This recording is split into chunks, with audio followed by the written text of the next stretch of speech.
The Thursday proceedings in the House clearly confirmed the lawmakers' common enemy and whose blood they were collectively baying for. You can table your petition. The Salaries and Remuneration Commission, whose main crime, according to the members of Parliament, was the recommendation that honourable members take a reduced pay, a move the members of Parliament say is a violation of the Constitution. There is need to have the whole commission removed from office and probably have a fresh team appointed that will be able to understand the law and the Constitution and perform its duties based on the foundations of law. And though many Kenyans have disapproved the move by members of Parliament to engineer the departure of the Salaries Commission team, the lawmakers have been relentless. On the 4th of March, they went to the polls and they elected the 349 men and women in this House. If they are thieves, it is the Kenyan people who are thieves. If they are greedy, it is the Kenyan voters who are greedy. The Constitution has outlined the grounds for the removal of commissioners, as well as the process of the removal. Such grounds include serious violation of the Constitution or any other law, gross misconduct, physical or mental incapacity, incompetence and bankruptcy.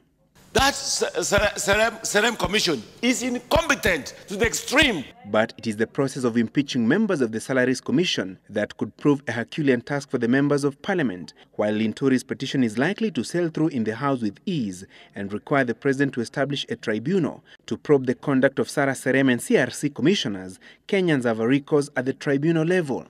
It is again very difficult for any tribunal which would be established to really hold that members of SRC misconducting themselves by establishing the kind of salary that members of Parliament would earn. That can never amount to a misconduct. So even if that tribunal was to be established, I do not see them delivering a guilty verdict as against the commissioners.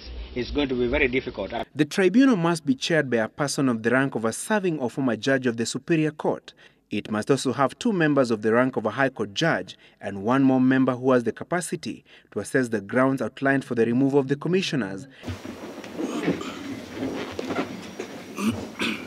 This is the tribunal like that one that probed the conduct of former Deputy Chief Justice Nancy Baraza and recommended her removal from office. It was chaired by former Chief Justice of Tanzania, Agustino Ramadhan.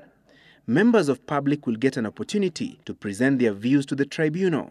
The public thought that one should not legislate as to how much they ought to earn because there's a clear conflict of interest. The other recourse that Kenyans have in showing displeasure with the members of Parliament is by making use of the constitutional provision to recall the lawmakers. However, the members of Parliament cannot be sent packing in their first or last year in office.